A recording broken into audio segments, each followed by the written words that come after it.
Hello and welcome again to Process, the program at ThePrint, where we discuss the big national security or international issue of the week. I'm honored to be joined today by Dr. Christine Fair, professor at Georgetown University and expert on, among other things, all things Pakistan. Um, we've been watching these extraordinary events play out in Pakistan over the last few days. And amidst Imran Khan and the army, there seems to be one missing bit of the puzzle, which we've seen in all these dramas before, which is Washington. Uh, Christine Fair, has America finally gotten bored with Pakistan? First of all, thank you for having me. I'm not sure I'm an expert on anything at this point. But so I think what makes Biden different from, say, Bush or Obama, certainly Trump, is that Biden was the vice president under Obama for 8 years, right? Biden saw up close what Pakistan is, what Pakistan does.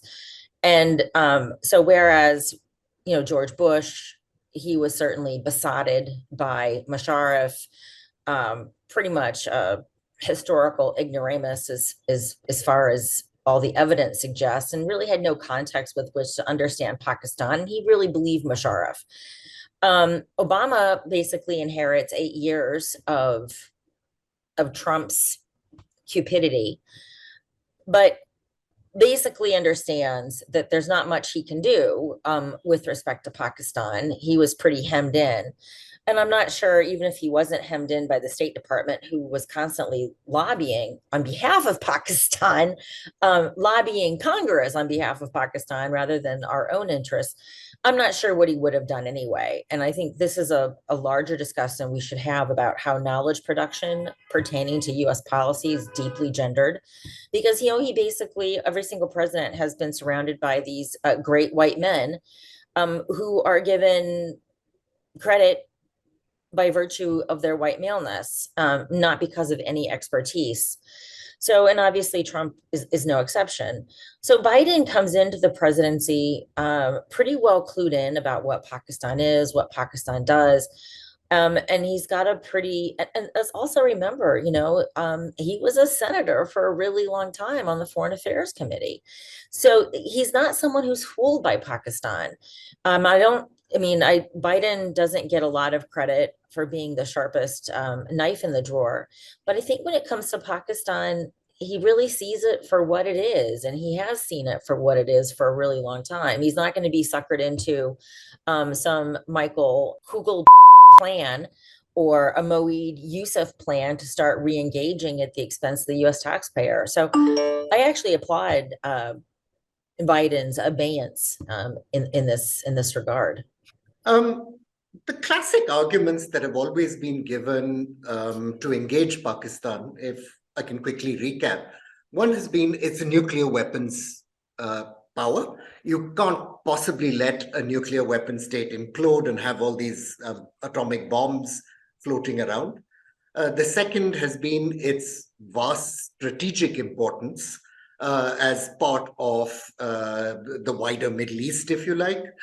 And the third has been that it's a counterterrorism partner and an important one.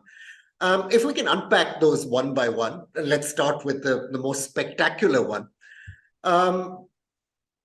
Is there a genuine concern in your view that the implosion of Pakistan economically might lead to nukes floating around or to the coming to power of elements who might use those nukes? So, obviously, you and I, we've been friends for a really long time, and we have mocked this for pretty much the duration of our friendship. I will say, sitting in Washington, this is probably a time when I haven't really heard people saying, "Oh, but Pakistan, it has nuclear weapons. Oh my God, do something before they do something terrible." So I'm not hearing it. You don't even hear Michael Kugel say it. You don't really hear the Marvin. So, I mean, there is this little sense that Pakistan has cried itself hoarse, right? Because, and the other thing, I've had no contact with Biden, right? I am pretty much politically toxic to any political party because I don't do chaploosi. So I have no idea. I'm not a Biden whisperer, but I do very much get the sense that, he really sees it for what it is. And, as someone who's been observing, by the way, I have not been losing my head. I've not been losing any sleep over the current, we can say tamasha that's happening in Pakistan, because at the end of the day, hashtag the Fauj always wins, right? And the reason why I have long argued that there is no, threat of Pakistan's nuclear weapons landing in the hands of terrorists is that, for Pakistan to be able to use its nuclear arsenal to extract concessions from India, or to, to extract concessions from the IMF, hashtag we're no longer on the gray list, it is that it has to have firm command and control over its nuclear weapons, right? So, Pakistan has until quite recently been able to thread this very particular needle of, yes, we have really good command and control, so when we saber rattle, you should fear us, but also weaponizing and monetizing these concerns, right? So ordinarily it would be difficult to make both of those arguments simultaneously, but the West, has now. I also see a really big difference right now between the United Kingdom and the United States. United Kingdom is going full out chaploosi on the Pakistan front, and the Americans just really seem disinterested.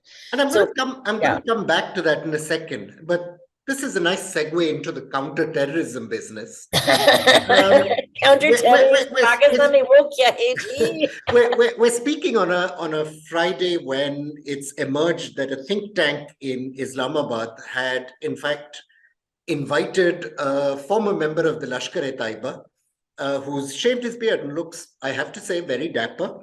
I mean, all things was outed considered. to have invited him to a conference, and there's been a string of cancellations.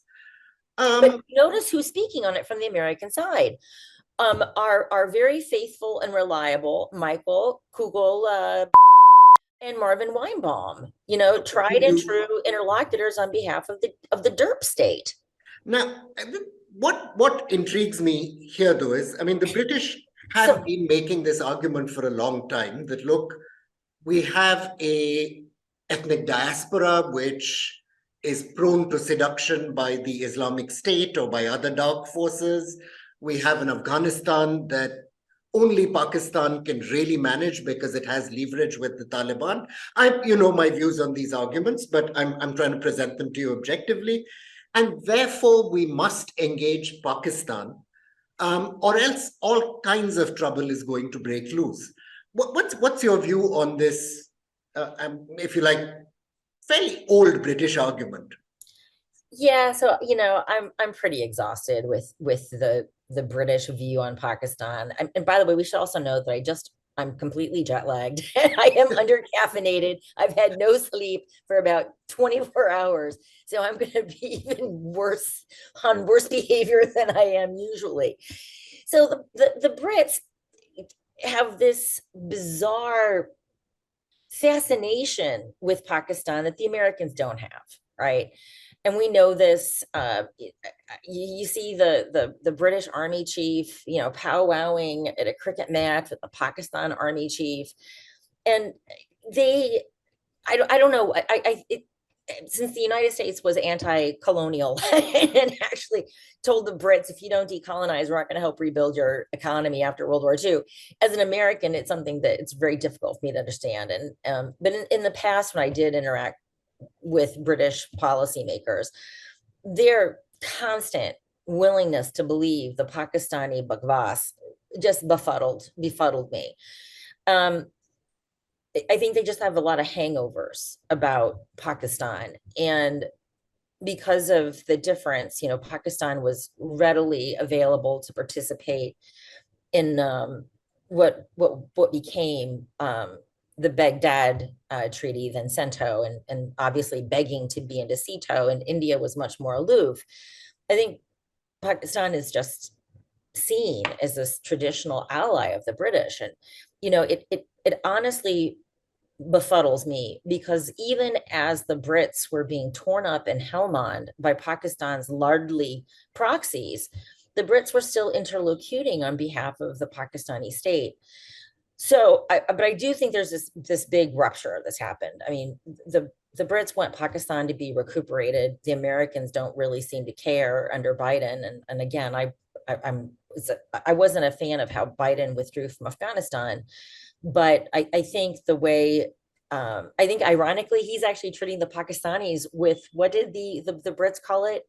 Masterly inactivity. Yes, So that's a wonderful phrase. it's a wonderful phrase. But I also think that there is this willingness to do quid pro quos with Pakistan, right? So how did we get Al Qaeda #2 in a swank Kabul neighborhood? What was the cost of that? Well, we saw what the cost of that was, right? Renewing discussions over F-16s and so forth. So I think there's this willingness that Washington is willing to play these quid pro quos, but this idea of a greater strategic partnership, no one is. I mean, even Google can't blow on that one and make it happen.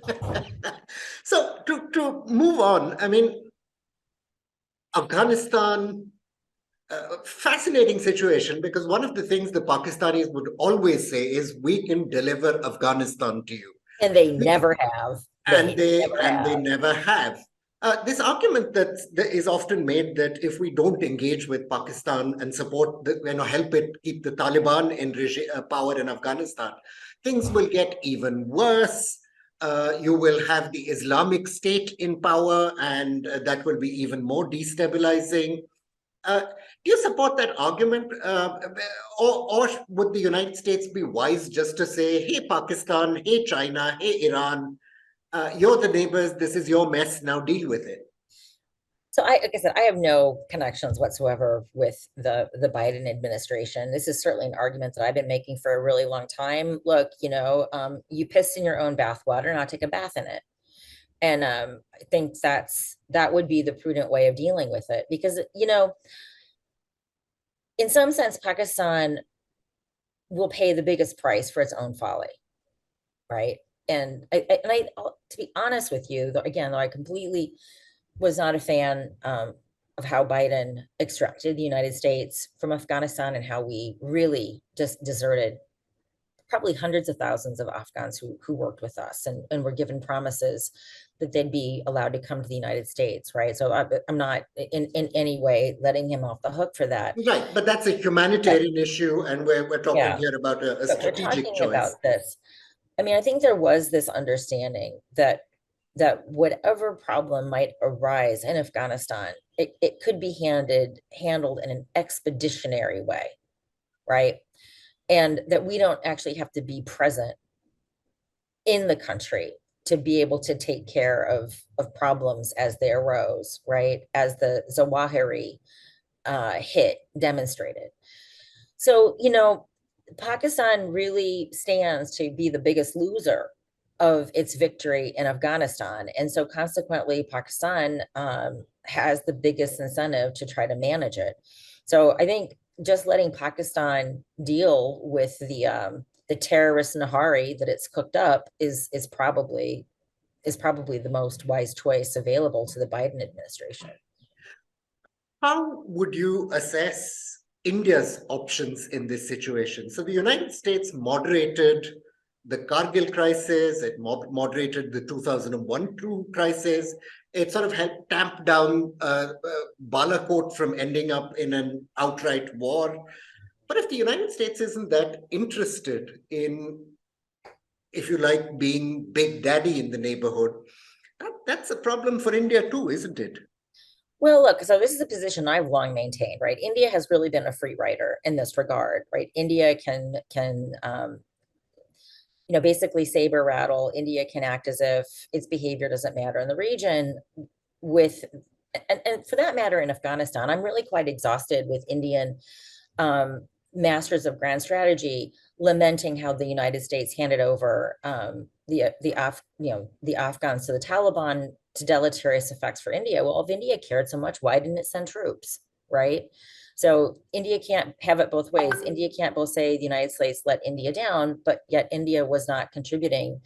And now, of course, India made financial contributions, but that's not what you needed to sustain the Ghani or whoever government was going to be there. You needed troops on the ground.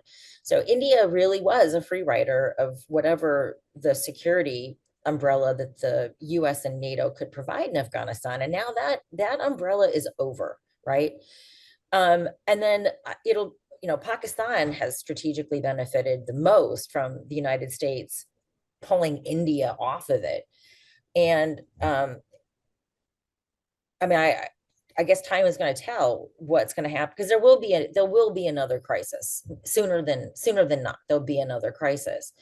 And if you look at the trajectory actually of how the United States has behaved in these crises, you actually did see the Americans decreasing this role, right? You did see it, right? The Americans weren't like, India, you better, be the responsible one here, or else, shit's going to hit the fan.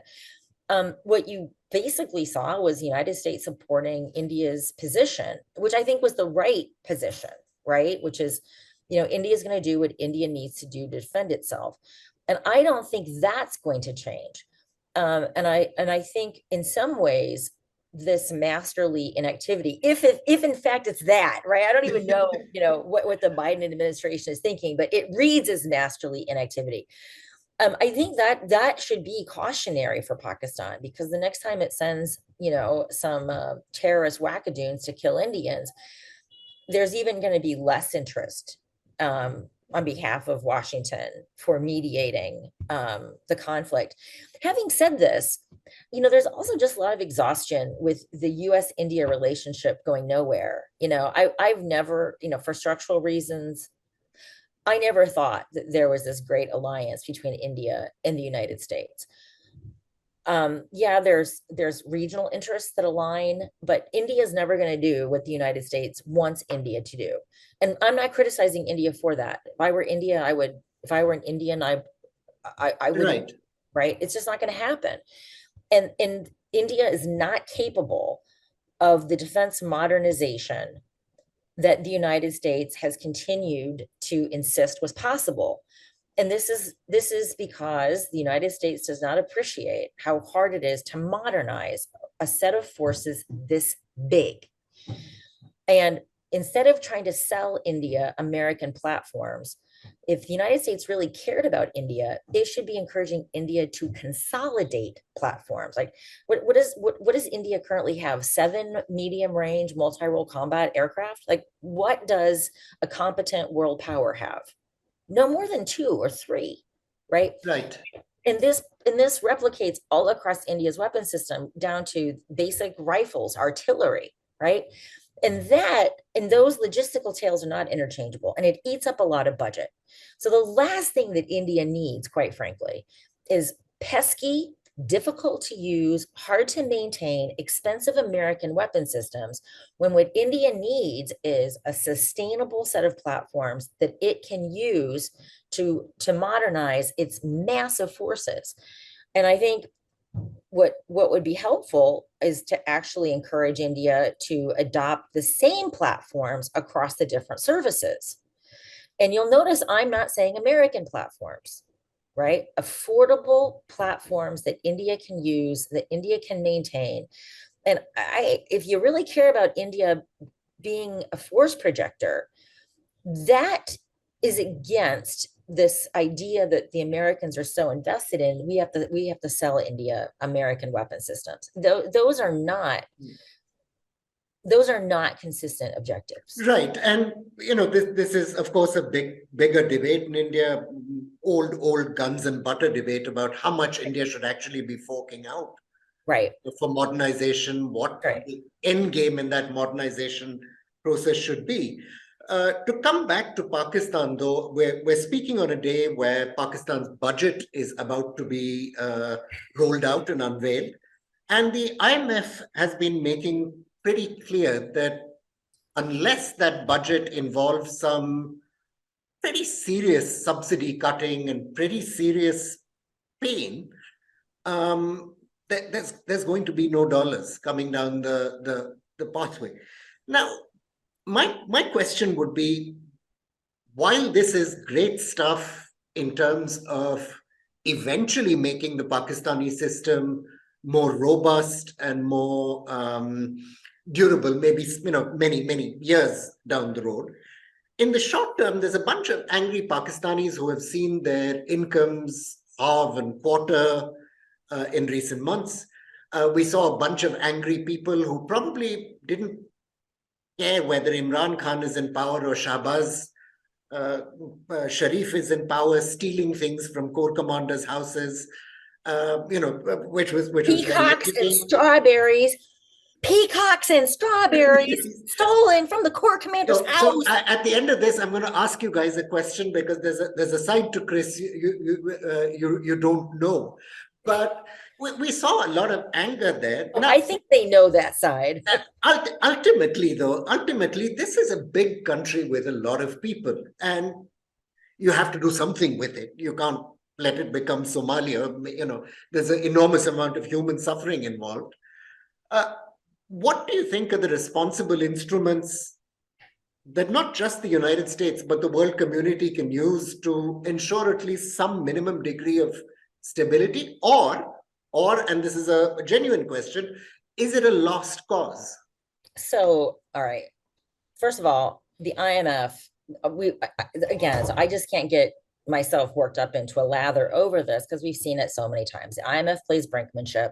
The Pakistanis will lie, essentially. We're gonna do all those things, and then there's gonna be like a 5 tranche commitment, and somewhere around tranche 3 or 4, Pakistan says, oh shoot, we just can't do it.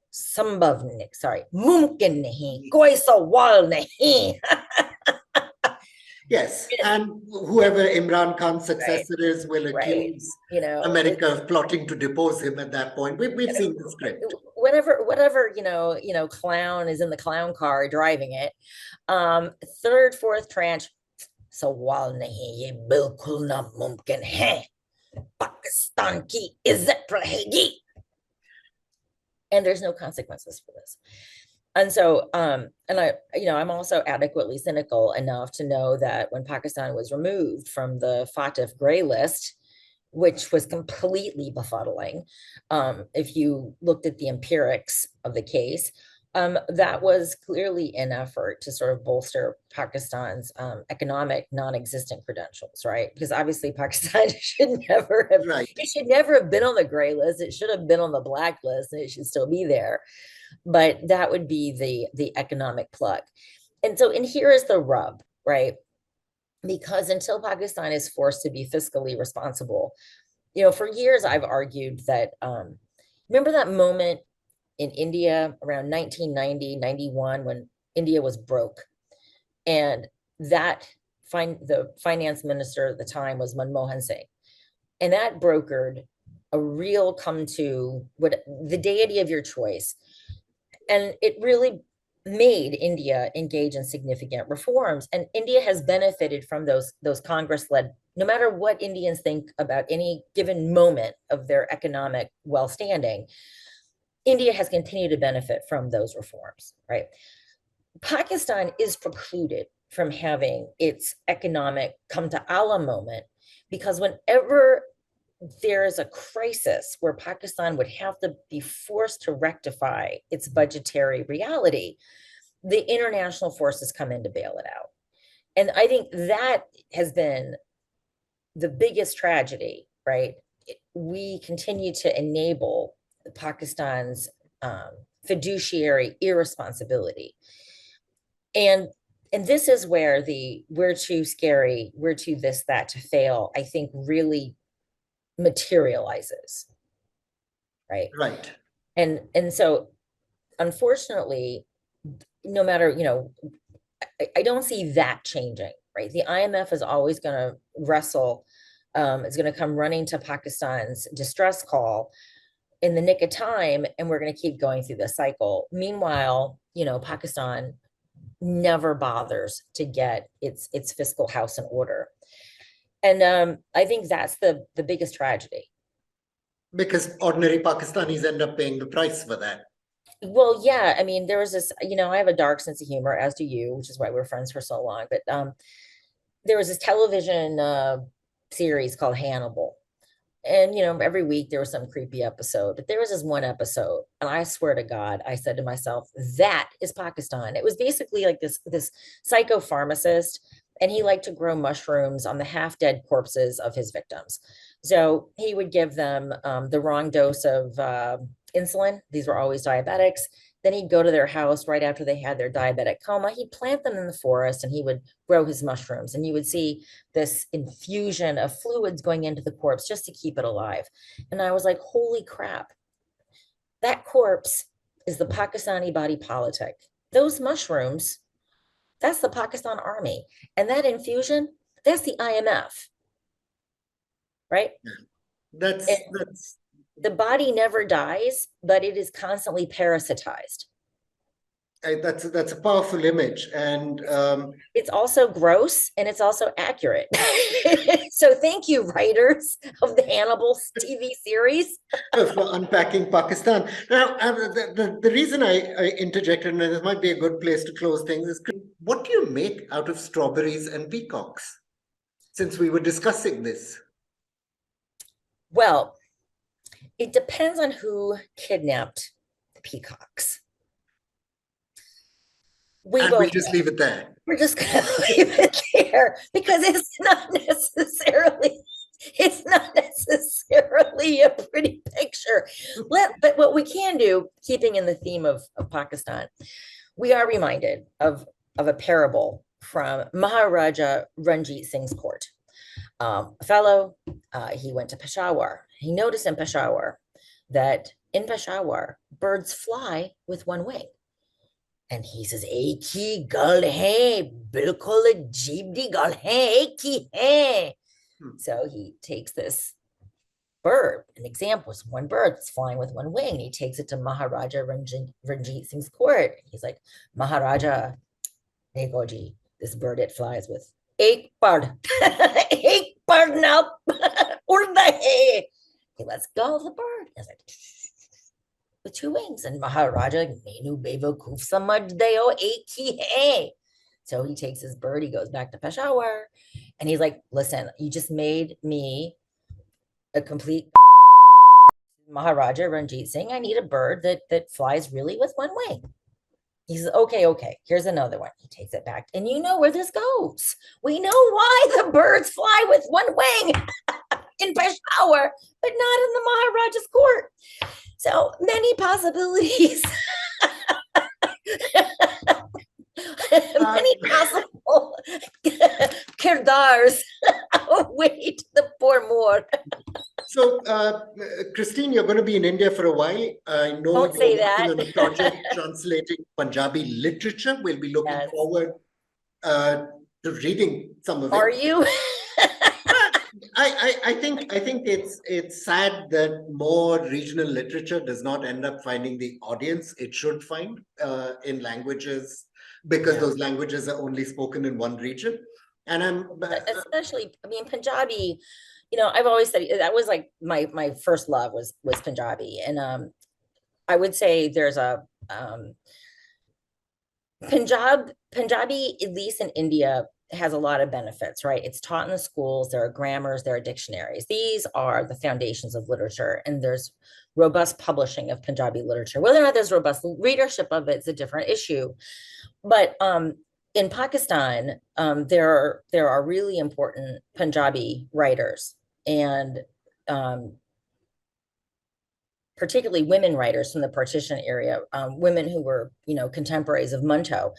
And it's impossible to get their writing because they have a double prejudice. I mean, one, they're Punjabi, and two, they're women. And I think one of the things that's always been a mystery to me is that even though Pakistan is a Punjabi dominated state, I think the exchange for being the hegemon is that they've let go of their language as a literary language. They're not taught it in school, they can't read it. And so Punjabi is one of the oldest languages in the subcontinent, actually. Guru Nanak was writing before Beowulf, which is, one of the earliest pieces of literature that I was taught when I was in school. So it's kind of my love, and I'm kind of happy to get away from the terrorist literature to move towards something that's much more aesthetically appealing. Christine Fair, will be looking forward to reading it. Thank you for making the time to join us today. And thank you all for watching Process.